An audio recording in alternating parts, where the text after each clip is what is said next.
Okay, here we go. Hello, everybody. It's Friday night on October 11th, 2024.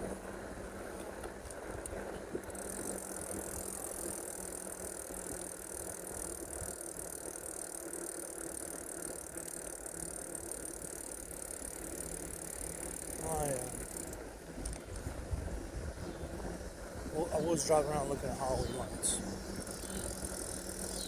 Now I'm re-entering the golf course.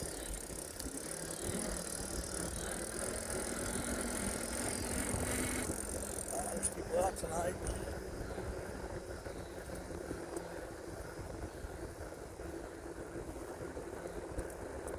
I can't go too fast on the golf course. There's a lot of gnats and flies that I don't think are evident, like if you're walking or something, but at a fairly brisk pace on a bike, they will light your eyes up. I brought the wrong glasses with me, so I brought reading glasses instead of my eyeglasses.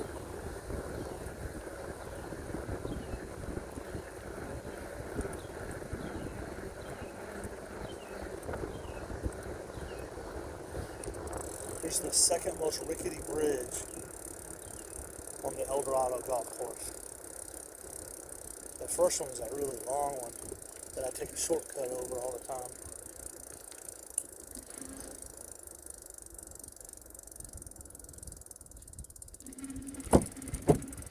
They reinforce it with these boards. Like, they're pressure treated, but just barely. Like, they could have come back and retreated this. They could have retreated the whole bridge. All you need is a bug sprayer, a couple gallons of that solution, and a half hour at your time.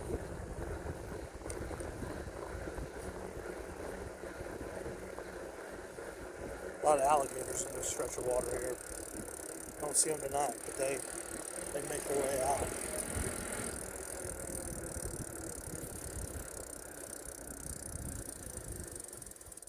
Oh, here's these lads, man. They love to play.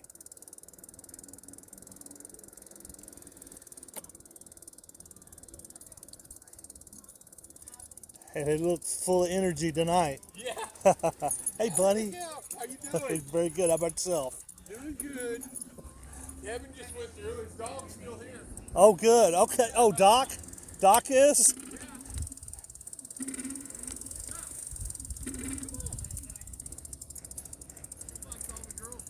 Oh, yeah, he's fishing for a snack. Okay. Yeah.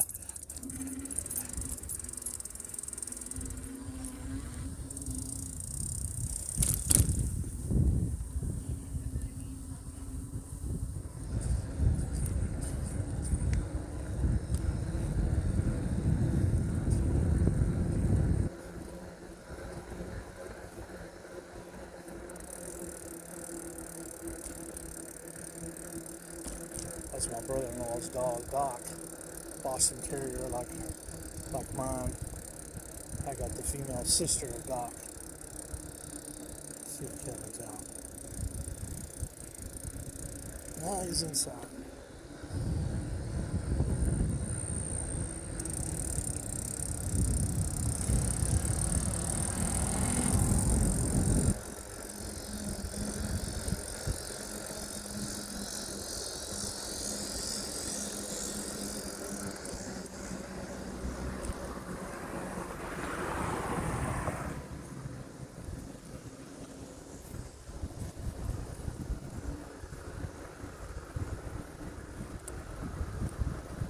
I'm going to take this scenic route.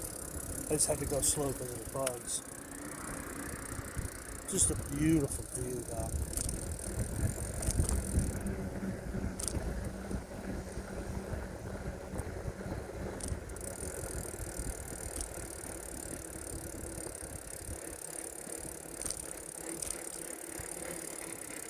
Let me show you this view.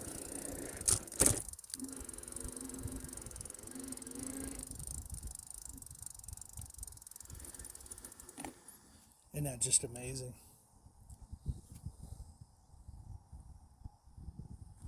Beautiful golf course.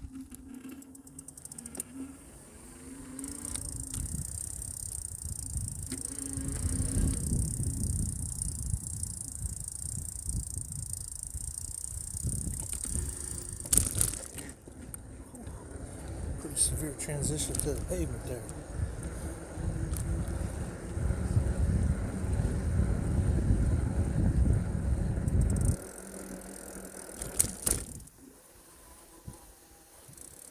Hello.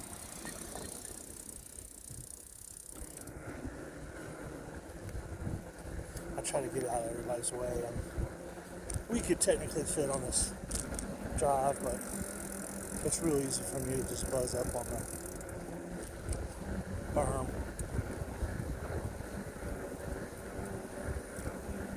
God, there's so many bugs you probably can't see them. I gotta slow down. I'm going 11 miles an hour. Any faster than this, and the bugs are nailing me. What happens is one of them will make it in my eyes, and then I'm ruined. Ruined for an hour. So there's water on both sides here. It's a bit of a peninsula, this part of the golf course.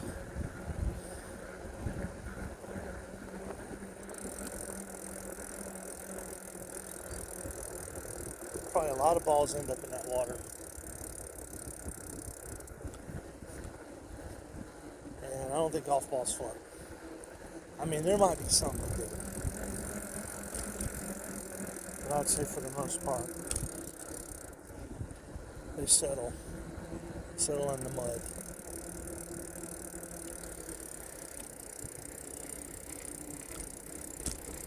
I just imagine that the flight characteristics of a golf ball that could float in water wouldn't be so great.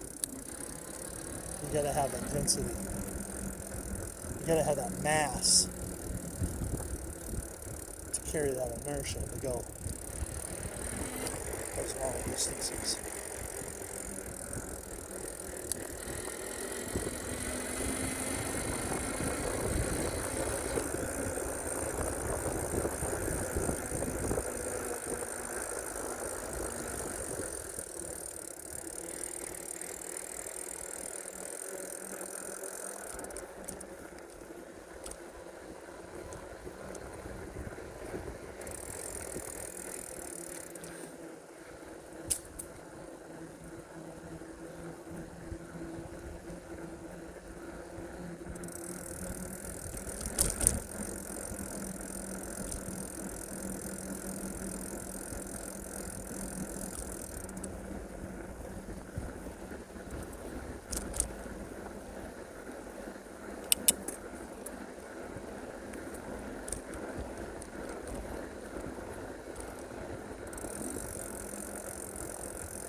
Two golf course legs left, and I'll be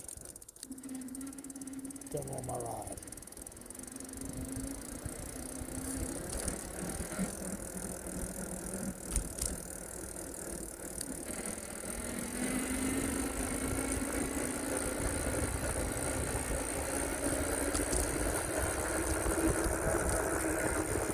Right here, the difference between when I'm throttling and when I'm pedaling. Sometimes I do both, but it's fun to get up to higher speed and hit those corners like that.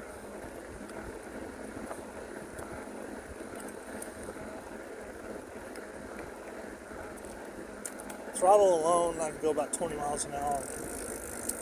Pedaling in high gear, I can get to about 30 miles an hour. But I'm going to tell you something. 30 miles an hour is too fast on a bike. I don't believe that they're really designed to go that fast. I'm talking about the bearings, the gearing, the chains. I just don't think any of it's optimized for higher speeds.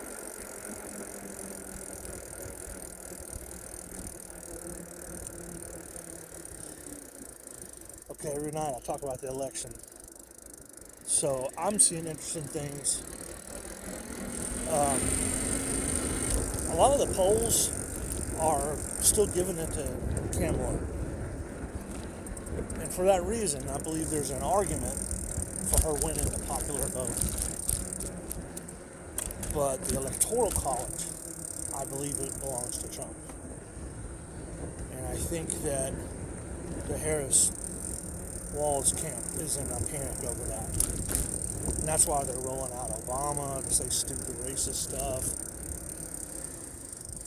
That's why they're putting Kamala on all these talk shows where she's saying stupid, and sometimes, well, I'm just going to say stupid.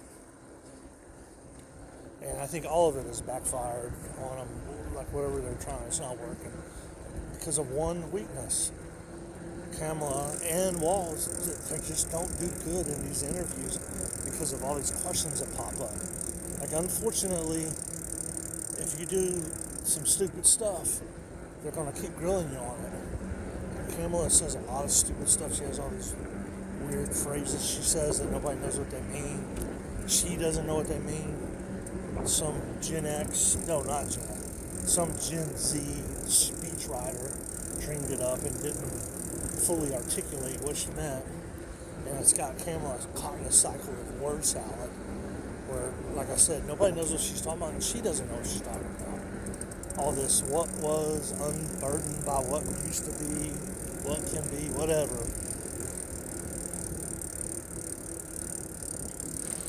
I think all of it's backfiring on. And I think we have quite an election period coming up. It's not going to be decided in one day. It's probably going to be fought in the courts. It's probably going to be hanging Chad all over again. Just a digital version. But they're going to be pulling out all the stops because they chose the wrong person. Like, they should have just chose somebody else, like RFK Jr. I mean, I know he's a little radical there, but he might have pulled it off. Bernie might have pulled it off. I don't know if Gavin Newsom could have pulled it. I don't know. He seems a little squirrely to me. But one thing I do know, I think they chose Harris because they could control her. And they chose control over validity. They forgot how poorly she did in the primaries, which is why they didn't let her do the primary this time. Oh, so here's the other thing. So I've become a bit of a conspiracy theory buster, right? Like, I see these guys on Twitter saying these stupid things, and I just, I go after them. I tell them, nah, that's impossible because of this. And some of these guys have big followings, like Christopher Green, which I follow him because he's into crypto and he's kind of dramatic and always warning people about the end of the world. And he says stupid things like that the vaccines have microtransmitters that synced up with the grid. And,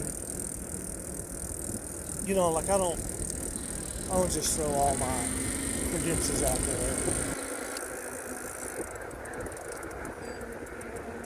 every moment, but I'm an industrial control project manager,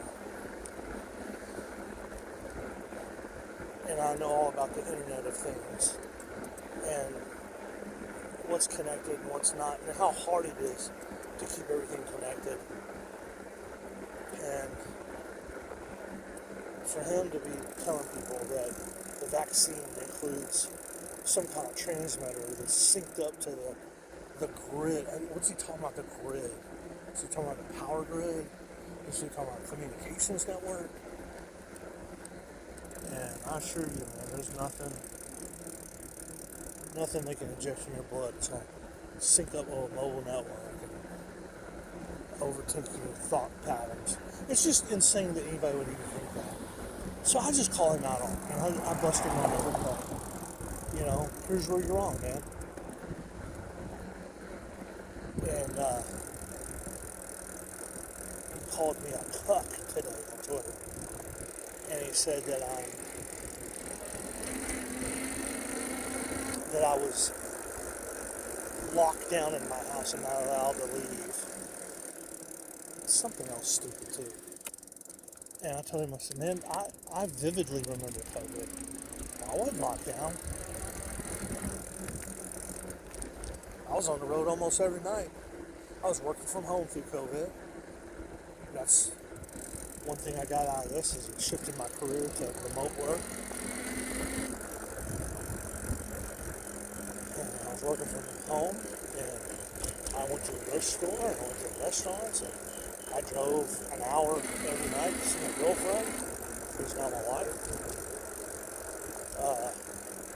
Now the only thing is, I did let my daughters do most of the grocery shopping because I just didn't want to get out.